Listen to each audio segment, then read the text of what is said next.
So using social media to sell. There are really two types of content. You're going to see tons of different types that people talk about, but I like to put it in two different categories. There is content that is going to grow your account. So it's inspirational, it educates, it makes us laugh. It doesn't have to do all of those things.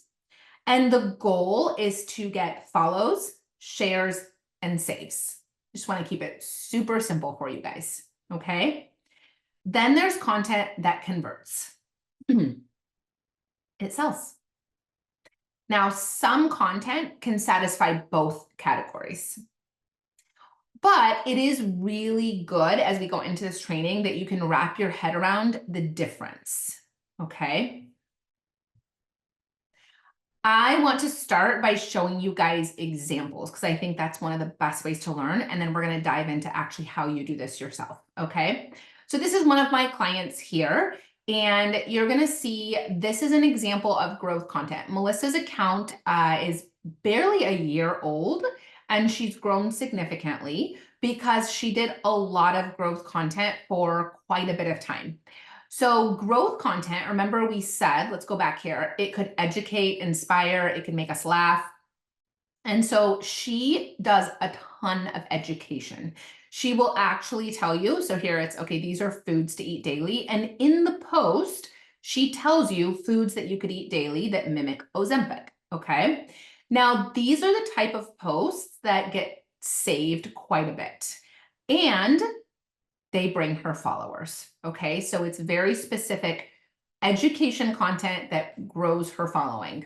And you can see here, she actually tells you the answers. You don't have to DM her. You don't have to click a link. She's telling you right in the caption exactly what the solution is. So what it does, it shows us that Melissa's account is really valuable to the person who wants to lose fat, okay? And I'm going to want to save this post if that's a goal of mine. And then what is going to happen after this is the person who finds this one post is going to go to Melissa's page and read other posts from her. As you can see, she doesn't have thousands of posts. She has 633 posts.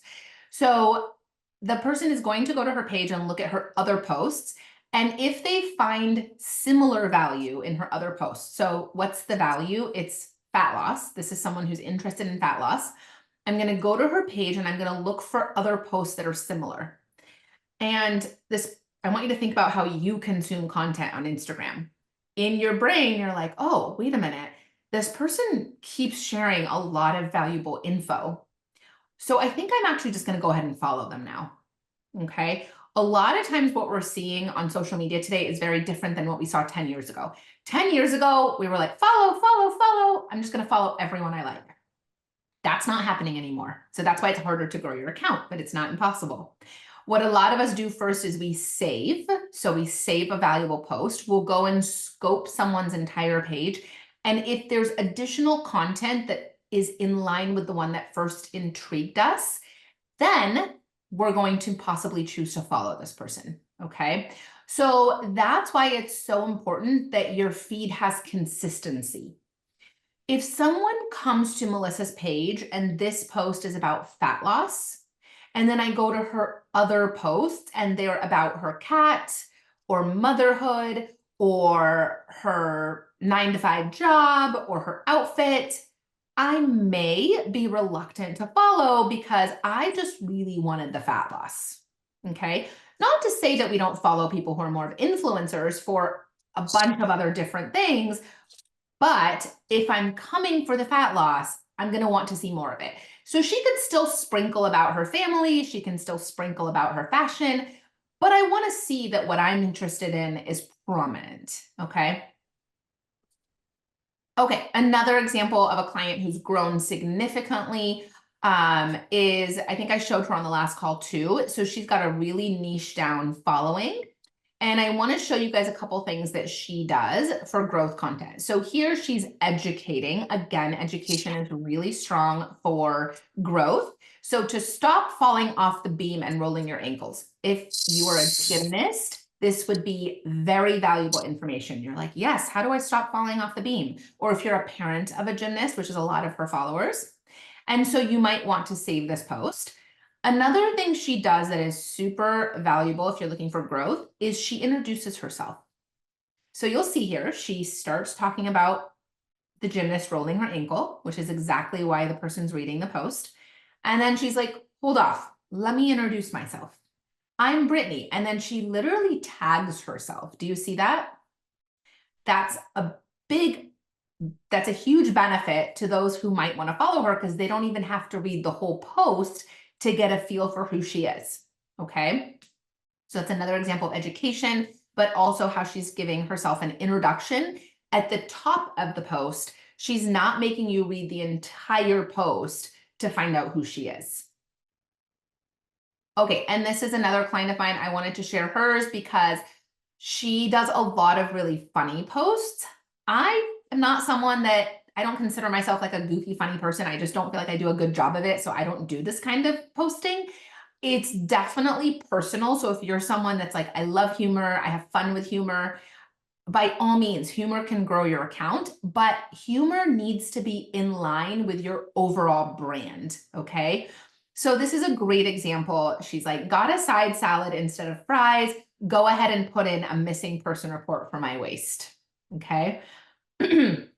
She did not even put much information here. She's like, people will say it was Ozempic. And then you can see there's just like so many people commenting. If you scroll through, she's got so much engagement because it's pretty funny, right? And she does a lot of this stuff, so people follow her for it. They love her personality. Okay, so this also falls as growth content. If you go to her page, and you guys can check her out later if you like, you'll see like the humor pops up quite a bit, but it's all within her brand. Okay. Okay. Now I want to show you how the same person did a conversion post or conversion content. Conversion content is going to tap into a pain point, right? So most fat loss plans don't work. That is a pain point of a lot of folks who've tried different programs, right? It's like, I've tried 7 different programs and nothing worked for me. I tried all of these different things that work for everybody else and it didn't work for me. So that tends to be a pain point of a lot of her ideal clients. They've tried a lot of things that didn't work. And so she's digging into why this is a problem. What do all these diets have in common?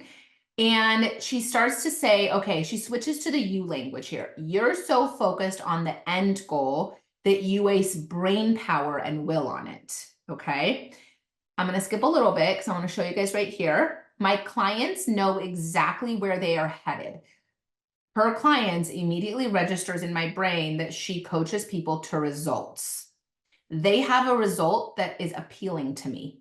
They know exactly where they're headed. And then this is the most important part. She switches to the you language. Because remember, it's not about me. It's not about her. And it's not about the client either. It's about you, the person who's reading it. You want to achieve your goals with zero panic and anxiety. You want me right beside you every step of the way. No more guessing games, no more starting over, just results. If you're ready to see success in your fat loss goals this year, it's time to invest in a high-level coach. DM me coaching. Okay, now here's what I'm going to warn you about. And with a digital product, it could be comment the word, guide below, right? That's a way that you could have a CTA, a call to action. That's what CTA is at the end. I am going to warn you guys, though, when you first start using social media, this will change later, but in the beginning, engagement posts might perform a lot better than a conversion post. That is completely fine, okay? Don't let that discourage you. That's very normal that conversion content doesn't actually perform as well, but that doesn't mean that it doesn't pay you quite a bit better. So keep that in mind, all right? I'm going to do some more. This is a client. I shared her on the last call. Actually, she does mostly just digital products and she has snack guides for kids. This is a great example. Actually, hers is an account I would check out the way that she's posting. She's posting 2 to 3, sometimes even 4 to 5 times a day, you guys. Okay. So she's very heavy on the posting because her page, first of all, has grown. It's doubled in the last few months. And she's also selling volume. Her product is very low ticket. It's $17, $27. She has one for $45, but that's the highest product price. And so she needs volume. So she's posting multiple times a day. And this right here, if you notice, her CTA, her call to action, is actually at the top. And if you go to look at her page, that's how most of her posts are. The call to action tends to be at the very top, okay? And then she tells you about what's inside, okay? And then you get all these comments.